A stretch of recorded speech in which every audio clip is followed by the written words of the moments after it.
How's everyone doing today? We're talking about an INFJ and there's 16 different pairs that they can have, how their relationship works with each of the other personality types. We have the INFJ functions right here, NIFETISE, NEFITESI, which is all of their 8 cognitive functions. And we're going to talk about some of the other functions that the other types have and how they might interact with them and other things as well. So first we can start with ENFPs. ENFPs being the golden pair for INFJ. And what that means basically is that they just have compatible functions all the way down. So as you see here, NEFITESI, and that just corresponds perfectly with their functions. So INFJs with NI hero, they're very passionate about the things that they want to do with their life. ENFPs, very passionate about other people's passions. So they have that extroverted version of the intuition function.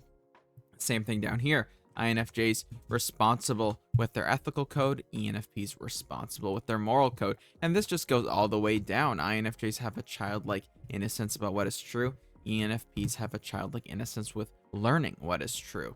And they're aspirational with SI, INFJs aspirational with SE. So they help each other implement their plans into reality. So a very compatible pairing here. ENFPs just in general, it's a good pairing for INFJs.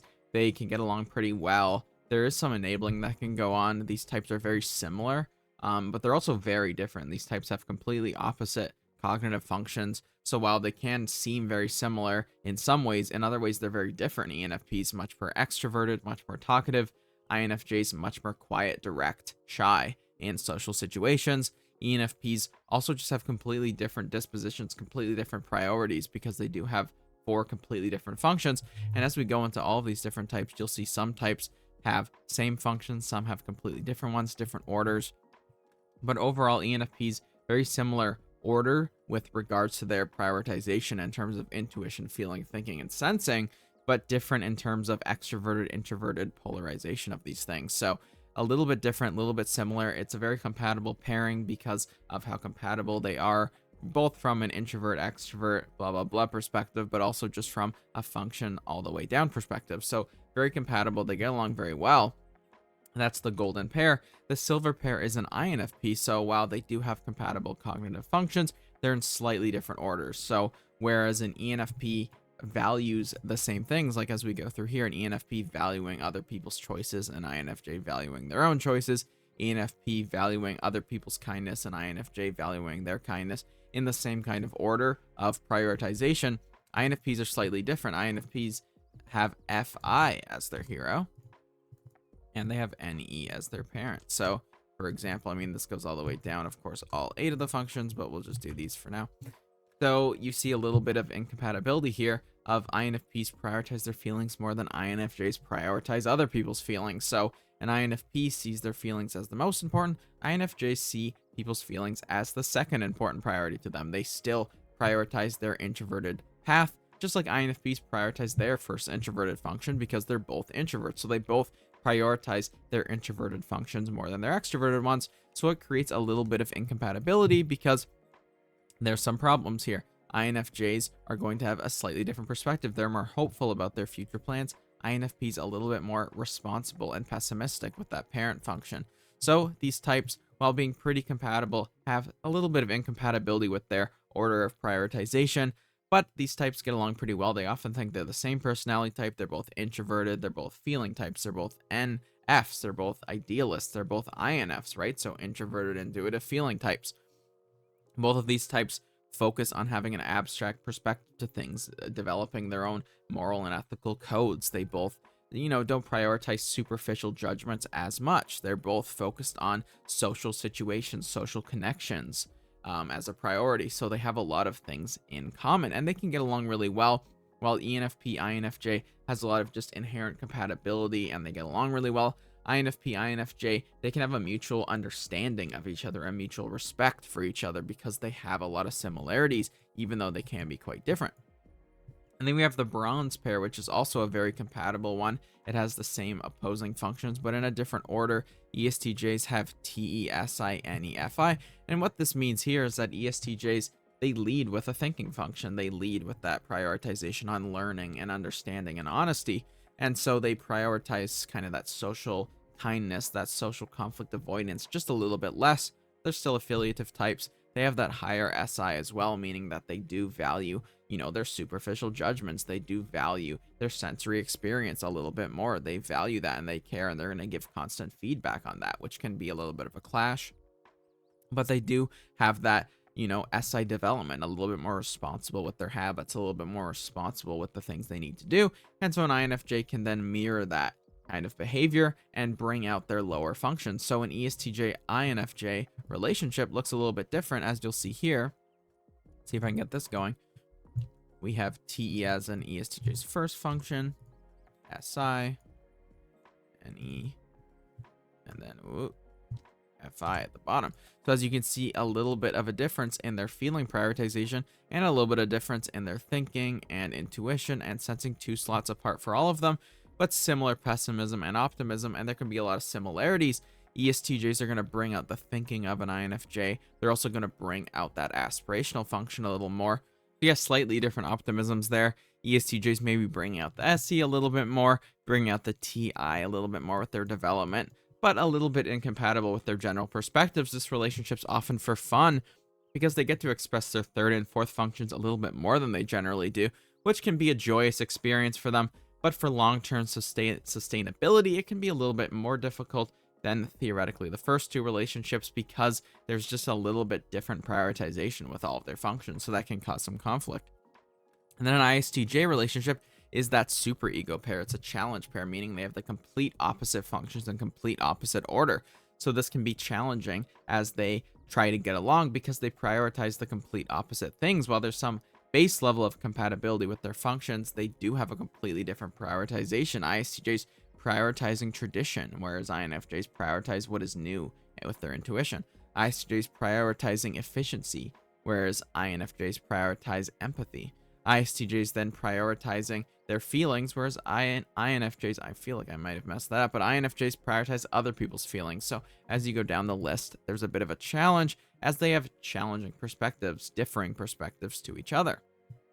And then we have ENTPs, which are the pedagogue pair for INFJs. So that can be a little bit of a mix of compatibility, as they have the first function completely compatible like an ENFP, and same with that fourth function. So it helps with the hero and the aspirational, but they have incompatibility in the parent and child. And you see there's a little bit of a teaching perspective going on, as the TI parent of ENTPs can help an INFJ's TI child gain a more mature perspective, but the FE parent of an INFJ can help the ENTP's FE child become a little bit more mature and have a more balanced perspective. So this kind of gets a little bit of a mentor perspective to this relationship, but there is a core compatibility, and this relationship is mainly for growth and understanding and learning. An INTP relationship, being an advisor pair, is a little bit about mutual understanding as well, but there's a little bit of trust as well, as they do have compatible perceiving functions. INTPs have a similar disposition to INFJs in a lot of ways. They're introverted intuitive types, they're introverted thinking, extroverted feeling types. They have a lot of similarities in that kind of perspective. And INTPs and INFJs can kind of feel very similar to each other, just like INFPs and INFJs. But there's a little bit of an incompatibility there, where INTPs may not feel heard from INFJs, and INFJs may not feel like they're getting that emotional attention that they want. So there can be some problems from a more emotional compatibility perspective. An ESFJ pair is a little bit of a rare one, and this is kind of an intriguing pair. There's some fascination there, as they both have very similar judging perspectives. ESFJs being an FJ type, having that high FE perspective, but also there being kind of a differing perspective with regards to the perceiving functions, with SI and NE instead of NISE for INFJs. So ESFJs and INFJs, they can get along pretty well. They both care about their social environment. They care about helping other people. They care about, being a good person. They have very similar values in that way. All right, sorry about that. But yeah, ESFJs. ESFJ is a fascinating pair between these two, because they do have a lot of compatibility, but there's some core incompatibilities as well. ESFJs, they do prioritize the shallow, superficial world a little bit more than an INFJ, who likes to look more intuitively at the world. So there can be a little bit of a clash there, because ESFJs are going to look at the surface level a little bit more, and they just have that differing perspective, but still very similar, and they can have a core compatibility. ISFJs do have kind of a similarity as well. ISFJs and INFJs obviously share three of the same letters. They share half of their cognitive functions, FE and TI being in those second and third slots. But there's still a little bit of a difference, a little bit like the challenge pair, very opposing perspective with their first and fourth functions. ISFJs prioritizing comfort, security, and what has been done before, whereas INFJs focused on progress and doing things differently. So a little bit of a difference there. ISFJs and INFJs can definitely get along on a peer basis. They can get along in relationships as well, but there can be a little bit of a lack of maybe communication and understanding with regards to decision making, where sometimes they can be a little opposing. And then we have ENTJs. ENTJs, while they do have some level of compatibility, they're more of a companion pair. They have a mutual understanding when it comes to what they think, as they have very similar thinking and feeling functions with regards to their compatibility. But they do make decisions in a very similar way, but in a different way as well, as ENTJs, of course, making decisions based on status and reputation, and INFJs making decisions based on an ethical basis. And the fact that they don't always get along necessarily well when it comes to a relationship, when it comes to making decisions together. So in a relationship, it can be a little bit more troublesome than a coworker or a friendship. INTJ, INFJ, I consider this kind of a cousin pair. They have a core familiarity, as they both have the same hero function and aspirational function. They share similar dispositions towards their goals and their passions, but a little bit incompatible with regards to that decision making as well, where INTJs may be a little independent, a little pragmatic for an INFJ, as INFJs are a little bit more focused on community and togetherness. So they can sometimes clash a little bit on that, but in general, they do have some compatibility, a little bit of that feeling of camaraderie, as they can be pretty similar.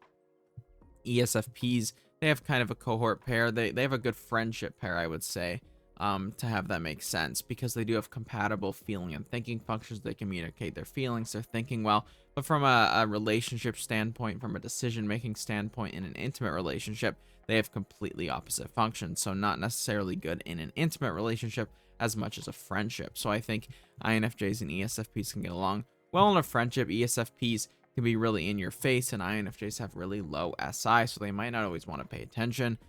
Same thing with INFJs wanting to do things their way, and ESFPs might be annoyed by that as well. ISFPs have a good collaborative pair with INFJs. Same thing as ESFPs. Good for friendship, good for talking, good for long conversations, but still a little bit incompatible. ISFPs a little bit more independent than what an INFJ would want. They also lack those perceiving function compatibilities, so they might not always communicate decision making and sharing of information very well. ENFJs, this is a sibling pair to an INFJ. Obviously, they're both NFJs. They both have the same cognitive functions in very similar order. Of course, they're very different. There can definitely be a mentorship here as well, though, as ENFJs can teach INFJs things. They may teach INFJs about an optimistic FE perspective, about seeing the good in other people. They can teach them about being responsible with their decisions and being very diligent. They can teach them to be optimistic and fun-loving with the experiences they give, and optimistic about their extroverted environment. And they can teach them to be focused on education and learning as well, from a more pessimistic point of view. So there's a lot of learning there.